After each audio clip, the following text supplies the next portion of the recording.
ऐसी मजेदार वीडियो देखने के लिए हमारे चैनल को सब्सक्राइब करें। गांव की जिठानी। शांति अपने दो बेटों अर्नव और आयुष के साथ शांति से जीवन बिता रही थी, लेकिन शांति के पति सोहन से कभार थोड़ी अनबन हो जाती थी। एक दिन शांति रोज की तरह सुबह का खाना बना रही थी, तभी दरवाजे की घंटी बजी। घंटी की आवाज सुनकर वो दरवाजे की ओर जाते हुए कहती है, अरे आती हूँ, कौन है? सब्र करो।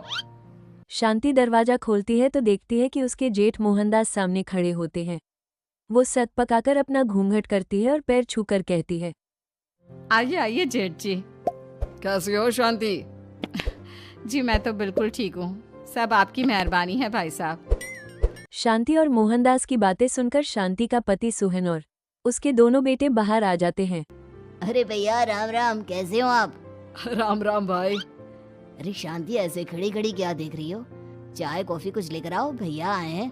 शांति तेजी से रसोई की ओर आगे बढ़ती हुई कहती है, अरे मेरी माँ, गेट खोलने के चक्कर में मेरे तो चावल ही जल गए।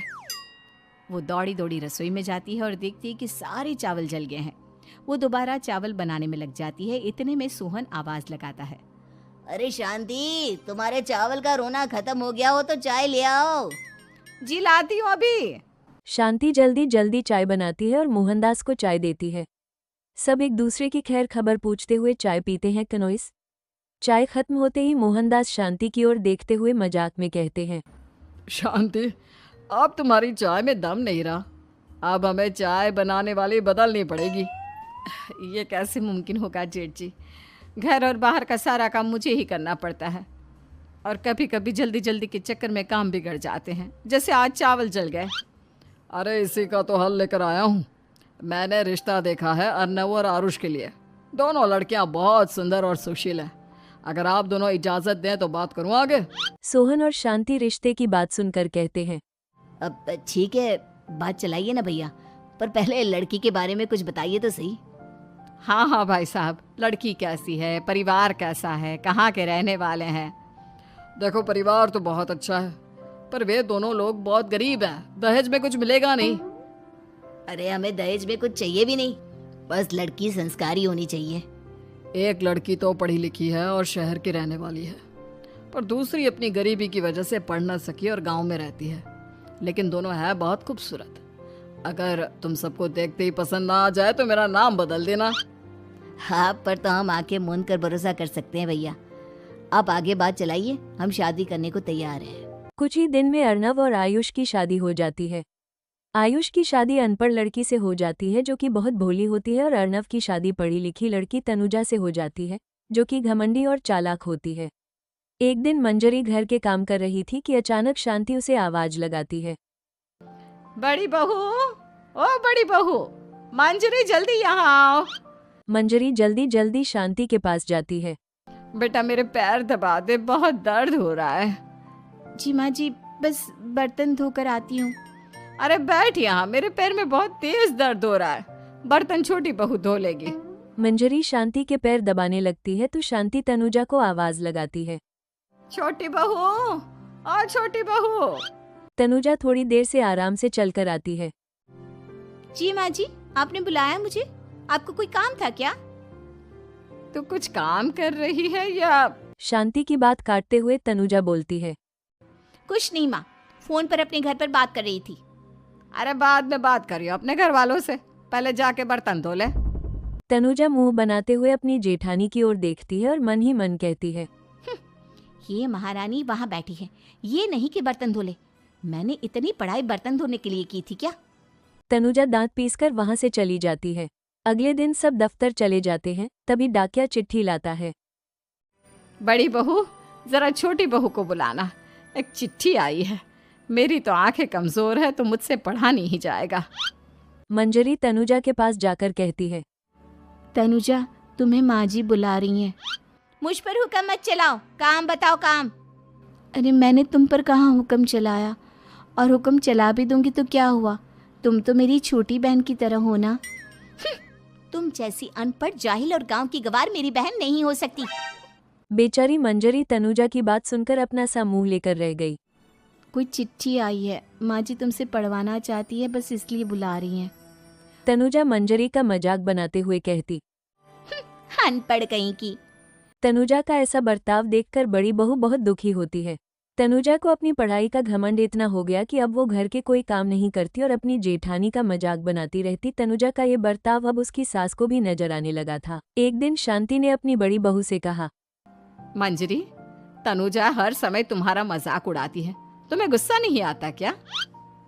आता तो है माँ जी, लेकिन मैं क्या करूं? जब भी उसे कुछ बोलती हूँ वो और भी जली कटी बातें मुझे सुनाकर चली जाती है। मैं उसे अपनी छोटी बहन की तरह प्यार करती हूँ, लेकिन उसके दिल में मेरे लिए कोई इज्जत नहीं। बहू, तूने वो कहावत सुनी है, जुल्म करने वाले से ज्यादा जुल्म सहने वाला अपराधी होता है। मंजरी अपने सास का इशारा समझ जाती है। वो अपनी देवरानी को सबक सीखने का ठान लेती है और एक दिन शांति अपने दोनों बहू के साथ बैठी थी तो शांति अपनी बड़ी बहू से पूछती है, अरे बहू, शाम होने को है, कुछ सोचा है क्या बनेगा खाने में? माँ जी, मेरे तो सर में बहुत दर्द है आज। मेरी प्यारी देवरानी ही कुछ अंग्रेजी खाना बनाकर खिलाएगी। सुना है पढ़े लिखे लोग अंग्रेजी खाना बहुत अच्छा बनाते हैं, क्यों तनुजा? इतना कहकर मंजरी अपने सास की ओर देखकर मुस्कुराती है। तनुजा अपनी तारीफ सुनकर बहुत खुश हो गई। इतने में शांति कहती है, ये तो सच बात है छोटी बहू, ये तो मैंने भी सुना है। हम भी पक गए हैं बड़ी बहू के हाथ का खाना खा खा कर। तनुजा, तुम्हारी माँ भी तो तुम्हारे खाने की बहुत तारीफ करती हैं। आज हमें भी खिला दो कुछ अच्छा सा बनाकर। शांति की बात सुनकर छोटी बहू और आसमान पर चढ़ गई। पर उसे ये कहाँ पता था कि उसकी सास और उसकी जेठानी उसे सबक सिखाना चाहती है। तनुजा अपनी तारीफ सुनने कुछ तो बहुत होती है पर सोचने लगती है, मुझे तो कैसा भी खाना बनाना नहीं आता। अब मैं क्या करूंगी? अगर मैंने इनको सच बता दिया तो मेरी सारी इज्जत मिट्टी में मिल जाएगी।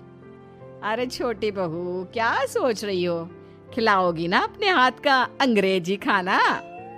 छोटी बहू हाँ में सर हिला देती है। अचानक से उसके दिमाग में एक आइडिया आता है। मैं इंटरनेट से देखकर कुछ बना लेती हूँ, मेरी वाहवाही पूरे घर में हो जाएगी। मुझे कौन सा रोज रोज बनाना है। माँ जी, आज आप सबको ऐसा खाना खिलाऊंगी, ऐसा खाना खिलाऊंगी कि इतने में शांति छोटी बहू की टांग खींचते हुए कहती है कि पता नहीं कैसा खाना खिलाओगी। ए ऊपर वाले, हमारी रक्षा करना। इतना बोलकर शांति और अंजलि दोनों जोर जोर से हंसने लगते हैं। अब तनुजा रसोई घर में चली जाती है और खाने की तैयारी करने लगती है, पर उसे रसोई घर की चीजों के बारे में तो कुछ नहीं पता। जैसे तैसे सारी चीजें निकलती है और इंटरनेट पर देखकर खाना बनाने लगती है। कुछ देर में सब लोग घर आ जाते हैं। अरे सुनते हो, आज का खाना हमारी छोटी बहू बना रही है। अरे वाह, आज तो फिर कुछ अंग्रेजी खाना खाने को मिलेगा।